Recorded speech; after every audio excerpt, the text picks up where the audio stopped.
Yo, what is going on YouTube? It is your boy GZTV back with another video, and in this video we are going to be doing a review of the 1978 American science fiction horror film directed by Philip Kaufman, and yeah, we have Invasion of the Body Snatchers. And this is actually a remake of a film that came out in 1956 of the same name, and it is based on Jack Finney's 1954 science fiction book. So yeah, we're going to be kind of trying a different formula for movie reviews today. We're going to be doing a bit more like simple premise and then kind of getting into reviews. Hopefully you guys like that. I didn't read the book, not write it. I didn't read the book or watch the original film, so I'm not sure how close the plot to this film is of those. Like, just for a little bit of a background, this is my first experience with that franchise. Some people are saying it's like a sequel. It's obviously a remake. I'm not sure how well they did with it, but let's get into the premise. So those of you, I'm going to start making these reviews more for people that haven't watched the film. So just the premise, it's basically about an alien invasion that takes forth in the fictional town of Santa Mira, California.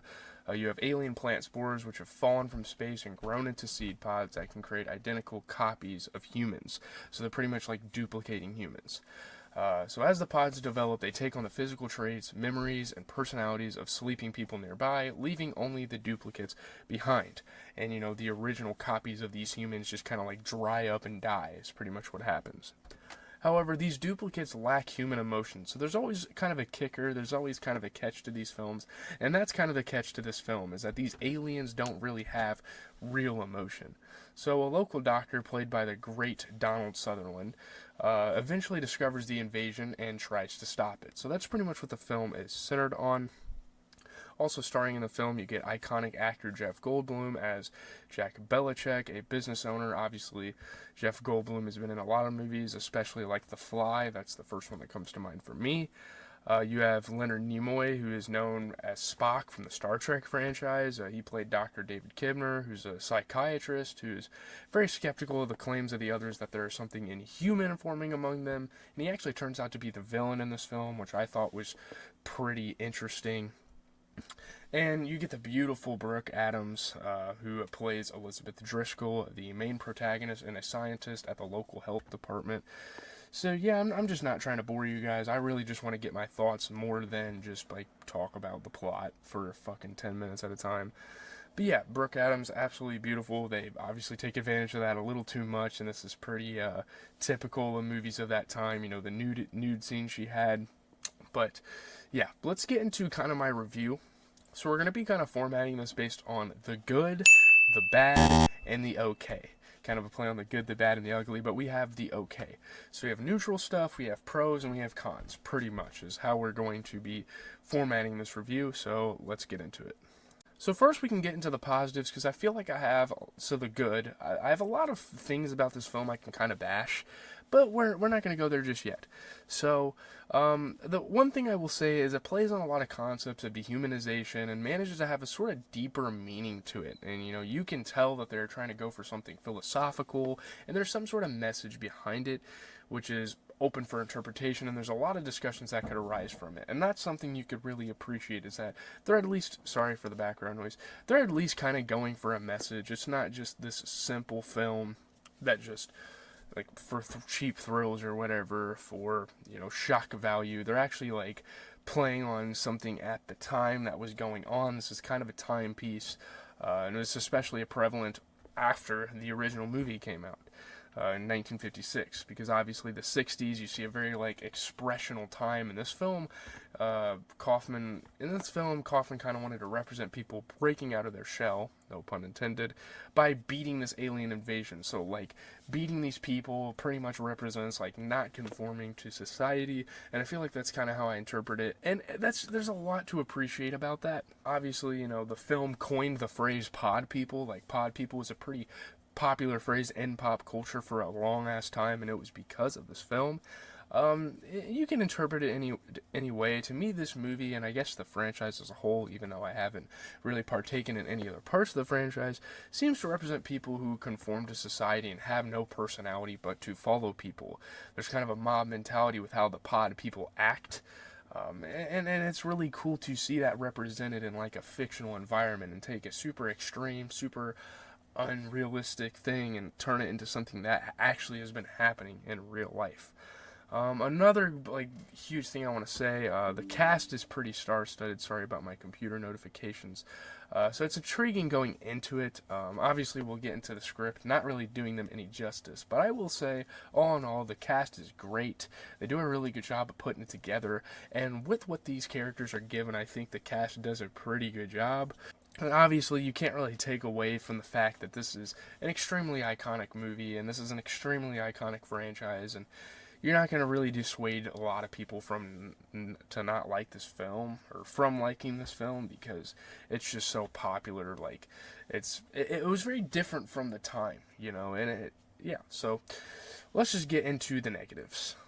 No matter how much I'm going to bash it, I know nothing's going to take away from it. But speaking of bashing it, we're going to get into the bad. Yeah, I mean, the way that the director Philip Kaufman tries to employ horror aspects is pretty much laughable. And this movie is a little more irritating than it is horrifying. I just don't get it. I don't get what he was thinking with some of these sounds.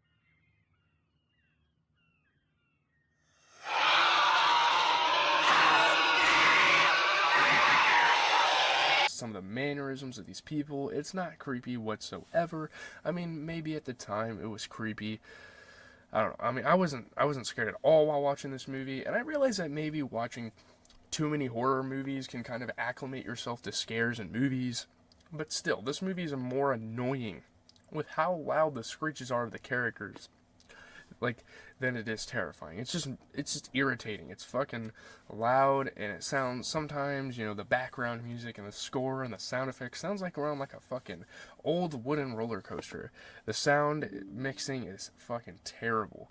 So yeah, the pod people just sound so stupid. Like, you almost think it's satire and that it's making fun of films that came before it. Like, that's how bad and how annoying the pod characters can get.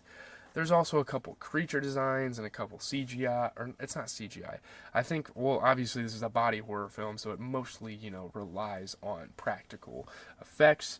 But, like, the creature designs in this film, some of them are just so stupid, like, you just cannot take this film serious at times. Again, I know it's science fiction, I know things can look kind of wonky and kind of goofy, that's kind of the point of it. But still, I don't know if I can defend, the stupid little elderly man dog we saw in the freaking film.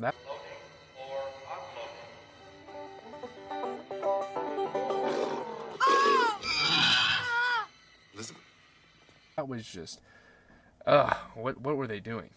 It's really hard to engage in a film also when the script is so straightforward and bland that it doesn't even sound like natural dialogue. It just sounds so fucking corny. It sounds way too built for a movie. Again, I know it's a movie, but you can't make your script so robotic that it's like, it sounds AI generated, like typing into an AI thing. Like, give me a script from a movie. I don't know. It's fine to say it's iconic and legendary, but this film is in no way good at all, and you guys are going to get that here in a second with my review. Obviously, movies of this time were cheesy. Some people call this a classic. I just don't understand it.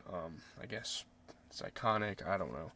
Movies of this time were usually cheesy, so I guess I should lay off the slander a little bit, but there are also movies of that exact time, like The Thing, which I believe came out in like 1981 by John Carpenter, I think. That was an amazing movie. So when you see movies like that age really well, you find it kind of fair to be brutally honest with a film like this. So yeah, that's kind of the negatives for me. Getting into the okay, I will say for a body horror movie, it's not the worst movie in the world. It's not the absolute most terrible movie I've ever seen. And it laid the groundwork for the genre for decades. There's a lot of movies that came after this movie that seem to have drawn some sort of inspiration in terms of like the old school effects and all that stuff, as good or as bad as they are. Some of the cinematography is okay as well. Some of the shots are pretty cool. I don't know. People are saying this is a solid remake, so I guess I'll take it. I guess I could take it as that, but that's really it. That's really the only good things I can say about this movie. So for movies, I know I don't like dealing with number ratings, but we are going to start doing that on the channel. I'm giving this a 5.2 out of 10. We're going to have like a little tier list thing kind of going forward. I think literally right after recording this video, I'm going to try to like have a formula for 1, 2, 3, 4, 5, 6, 7, like kind of rankings. So I think that would be really cool, and I'll explain it in future videos. But 5.2 out of 10 as of now is just not good. It's painfully mediocre. It's painfully average at times, and certain aspects of the film even go under that. So yeah, that's really all I have to say. Leave a like, comment, and subscribe. As always, it has been your boy GZTV, giving you guys movie review content. Let me know what you guys think of this new format of video. It's going to be a little shorter than other videos, but people have kind of complained in the past about that, so we're just going to go with it. The U videos probably aren't going to get edited that much. We will have to see, but yeah, I'm out, guys.